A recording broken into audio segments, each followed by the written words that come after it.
I welcome you to this special show on Sansad TV, Rashtra Nirman One Step Higher. I am Suman Arora.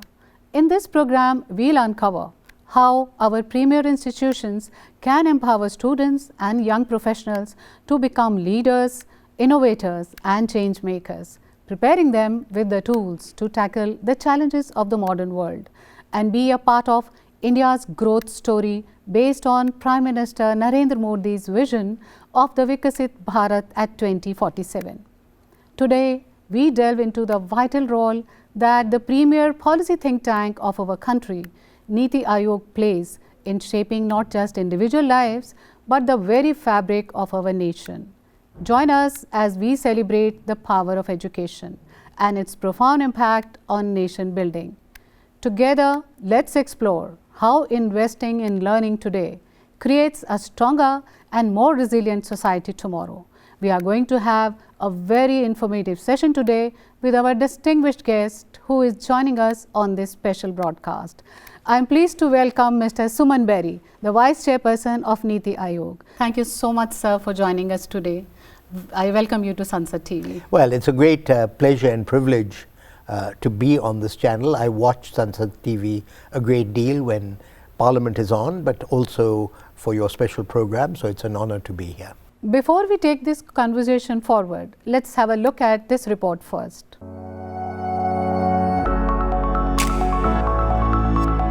India's Niti Ayog, or the National Institution for Transforming India, stands at the forefront of policy innovation and economic transformation. Established on 1st of January 2015, Niti Ayog replaced the decades-old Planning Commission, marking a decisive shift towards a more participative and collaborative approach to governance.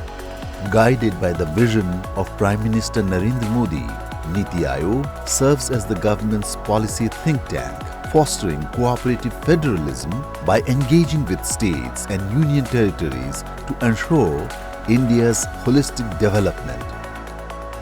With a focus on long-term strategic planning, Niti Ayog has been pivotal in advancing critical initiatives like Digital India, Aspirational Districts Program and Atal Innovation Mission. These programs aim to bridge social and economic gaps, empower grassroots governance and fuel India's entrepreneurial spirit.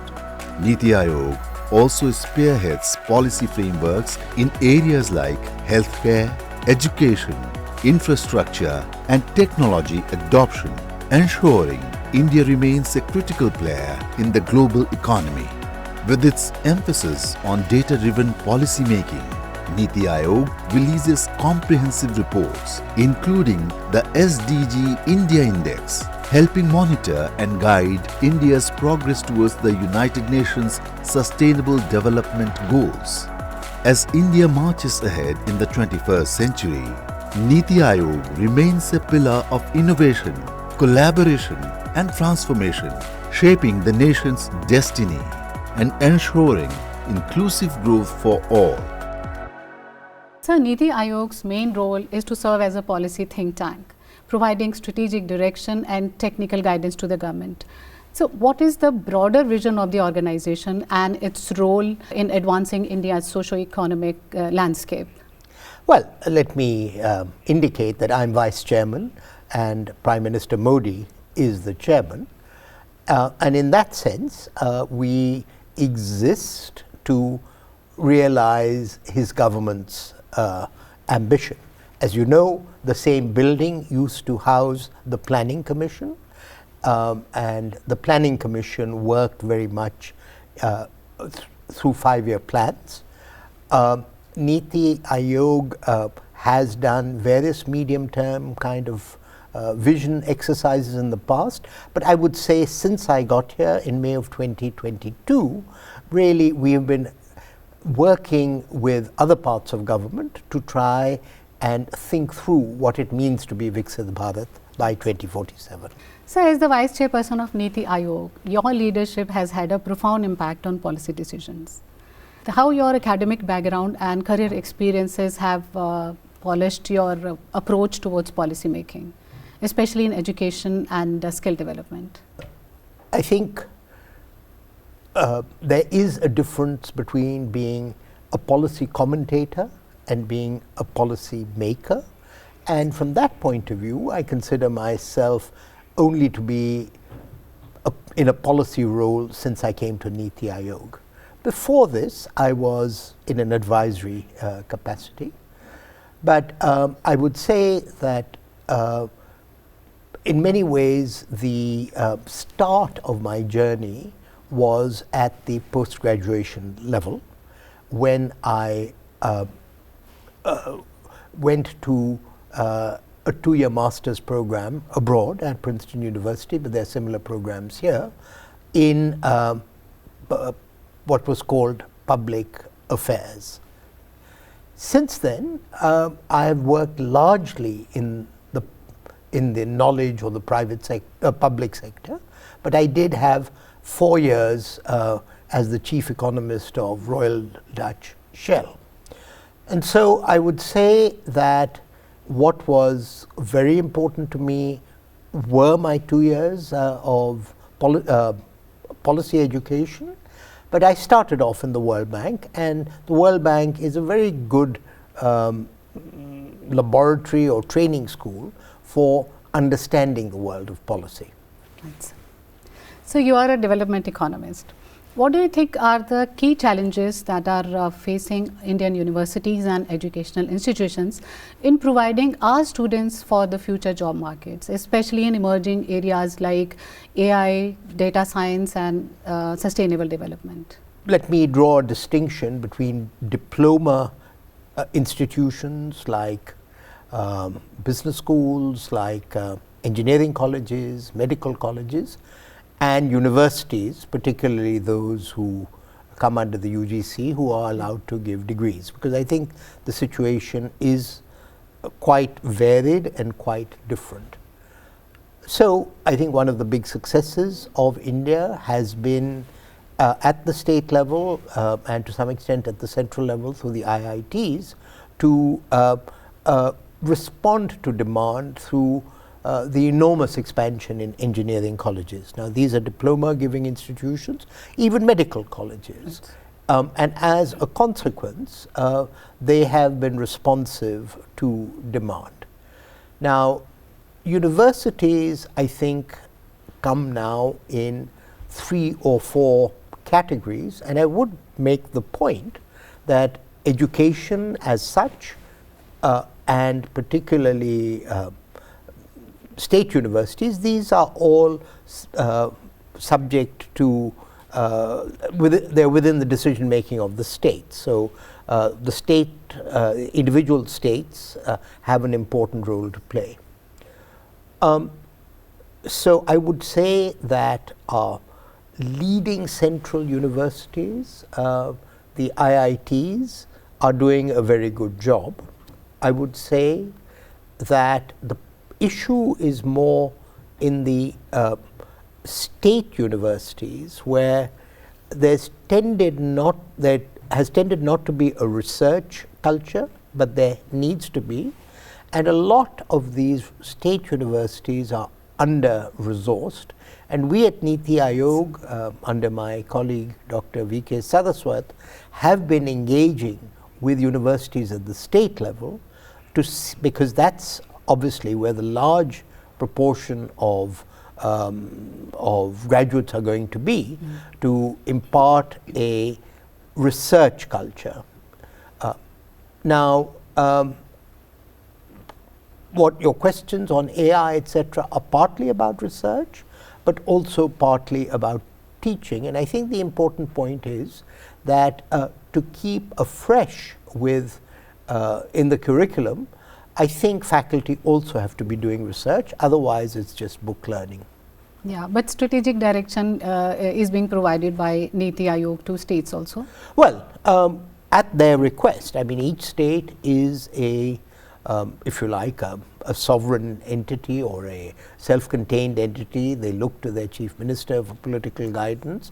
But yes, we work closely with states through something called a state support mission, which is funded by the union government.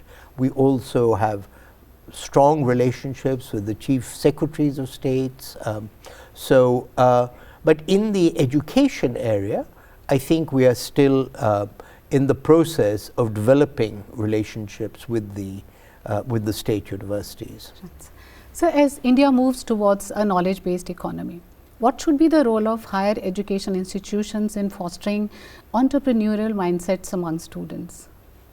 Let me first say that under the leadership of our Chairman, Prime Minister Modi, India has had something that we call the Atal Innovation Mission. Right. And that operates at two levels. It operates at the school level, and it also operates at the entrepreneurial level. At the school level, we have, I think something like 10,000 Atal tinkering labs, which are designed to encourage secondary school students to, as they say, tinker, get a scientific interest and experiment, and this has been extremely successful. I've been and seen some of these ourselves, with the idea that science, should be fun. It shouldn't Yes. be, But more importantly, we have a network of Atal incubation centers whose emphasis is very much to incubate entrepreneurs. And that has been, that's throughout the country, and so that is an important laboratory for how to inculcate entrepreneurship. But you have also been asking about universities. Yes.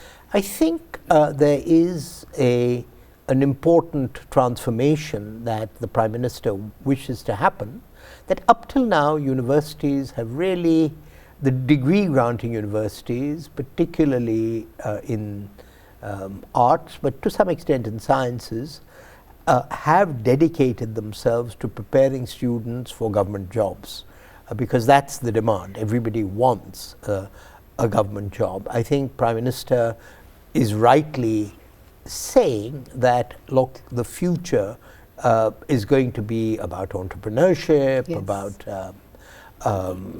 about much more unstructured kind of job market, partly because of AI. Startups are also being encouraged by the Prime Minister. Yes, Yeah, that's right. Yeah. So I think our universities are only slowly, in a sense, and they have to respond to what their students want, are only slowly making the change towards preparing people for an entrepreneurial future. And let me make one important point, which is we talk about jobs, and by jobs people typically mean jobs in firms, but the reality in India is that much of the employment is in our MSMEs, what is called the informal sector, and we have a very large, particularly amongst women, category of self-employed.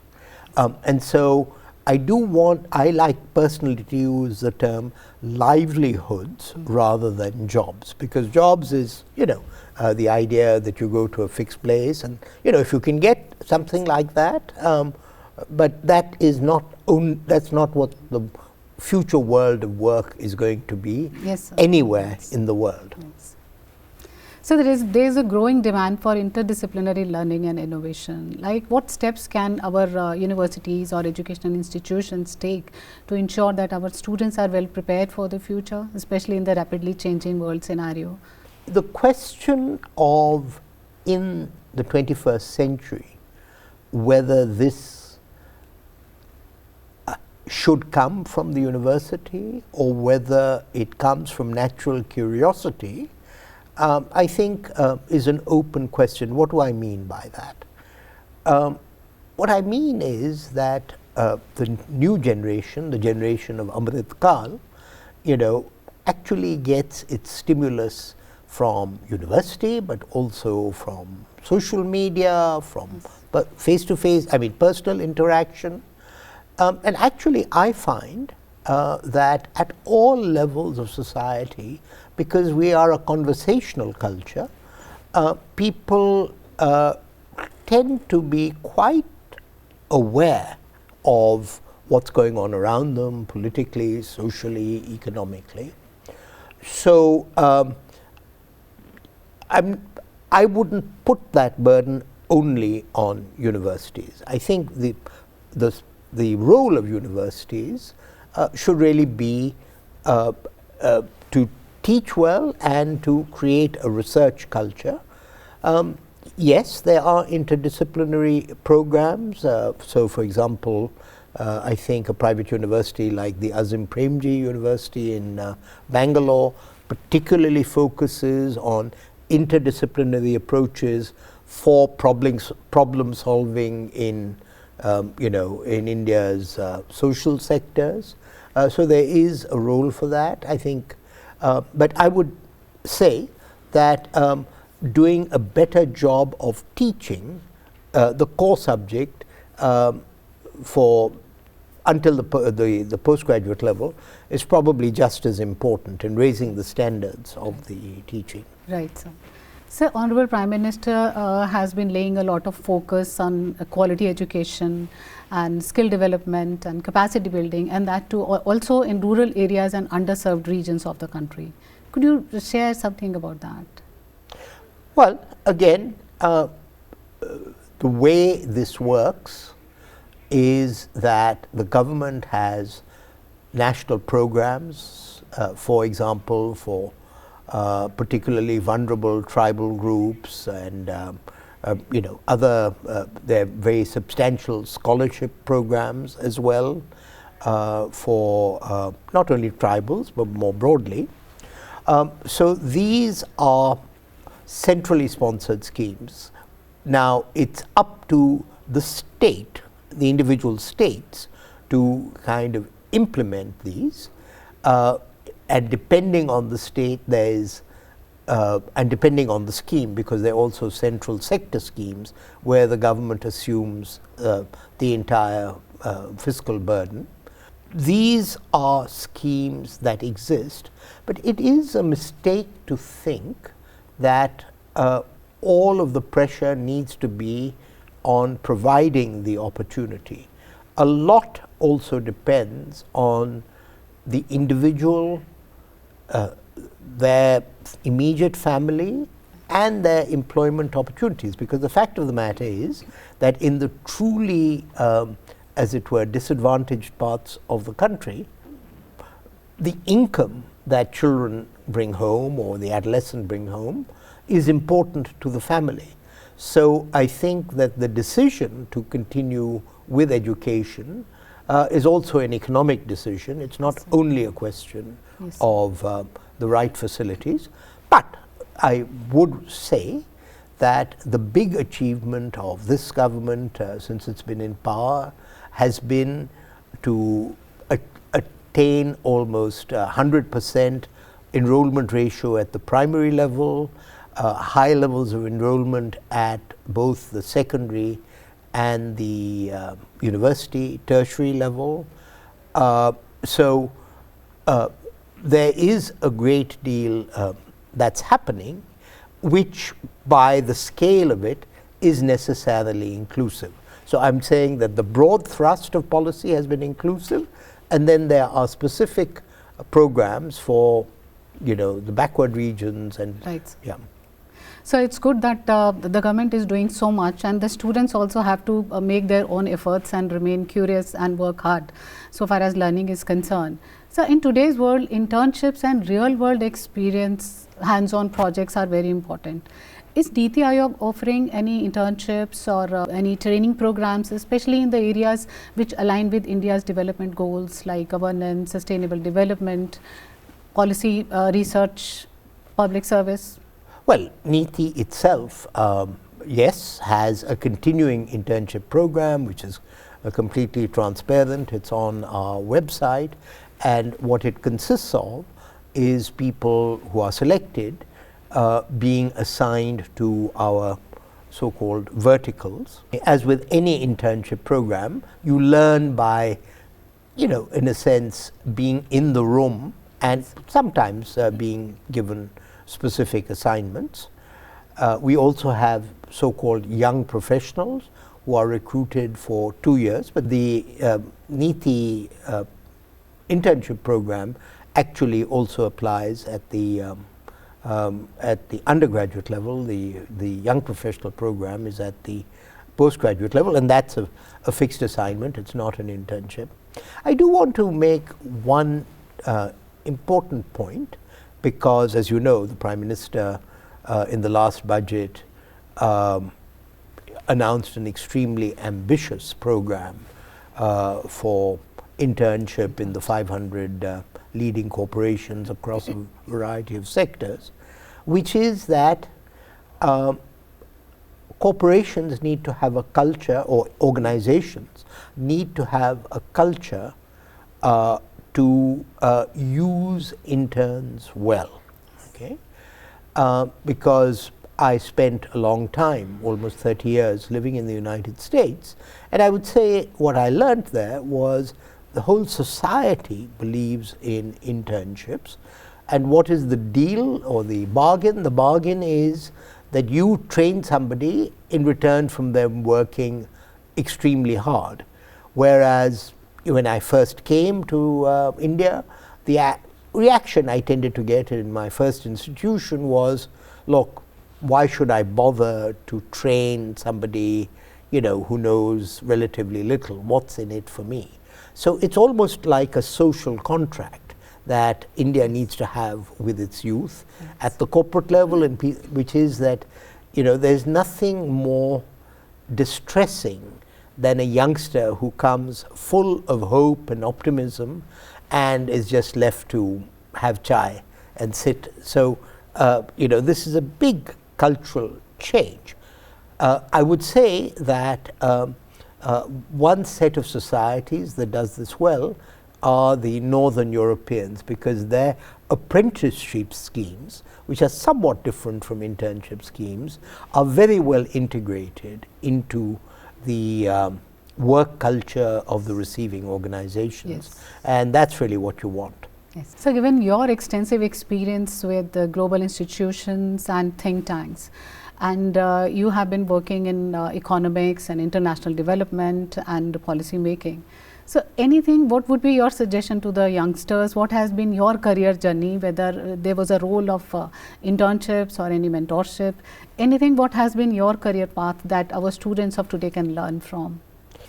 This stuff is expensive, but it's certainly my understanding that postgraduate master's programs, professional master's programs, those which are 2-year programs at business schools, at public policy schools, and this is why 2 years is more important than 1 year, they actively try and place their students in the summer or in between 2 years to get work experience. And in the US, this particularly in business schools, this is a critical way of future employers getting a sense of the capabilities. So it's like an extended internship, but with a view to employment.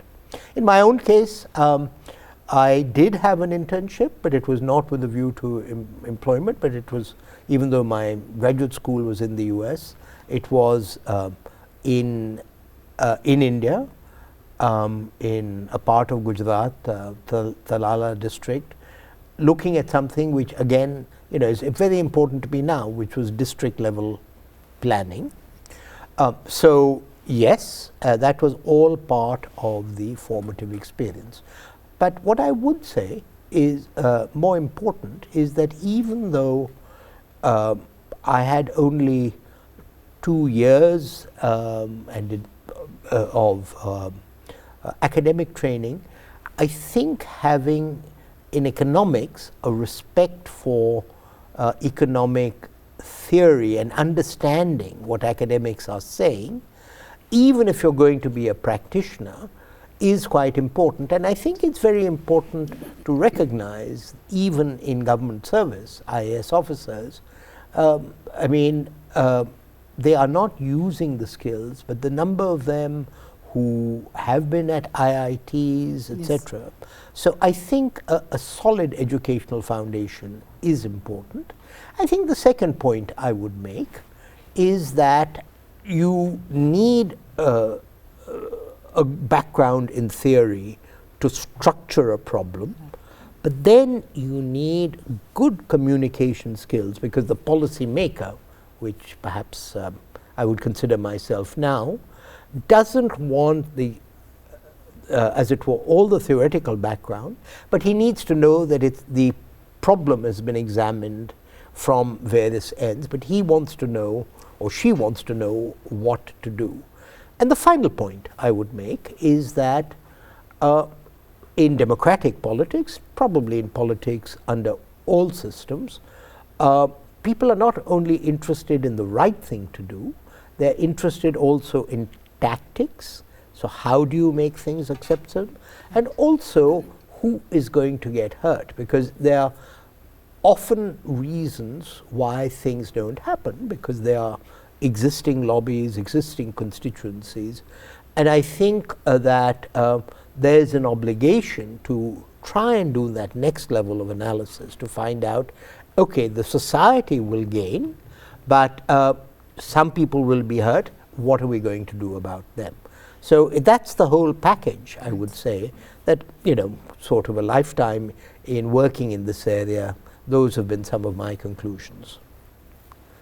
So one last question. What message what message would you like to give to the parents of students, because the parents are also co-navigating their children's education and career plans. So what should they do? What should they have in their mind to ensure that their children are well prepared for the dynamic world? Well, I'm not only a father but also a grandfather, and I think the first point is trust your children. Because they see a world that you can't see. And the world of India today is already much more varied than the world I knew or the world they knew. A lot of the more exotic, if you like, activities, everything from being a musician to being to being in the movies, etc., these are not considered respectable, but they are gaming. These are the industries of the future.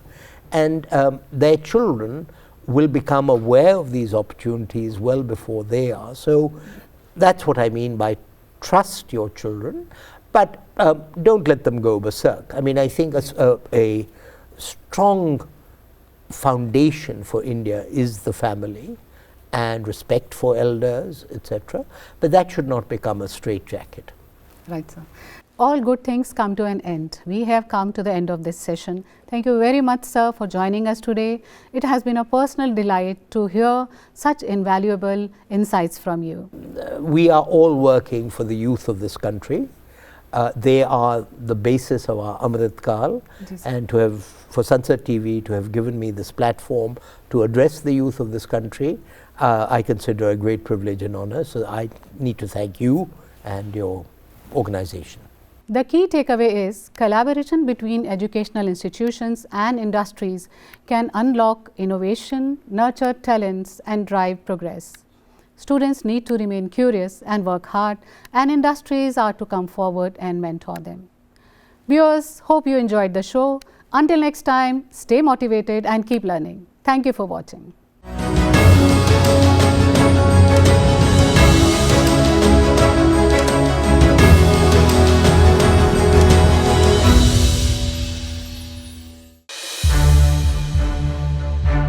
To watch more programs of Sansad TV, subscribe to our YouTube channel and don't forget to like and share them.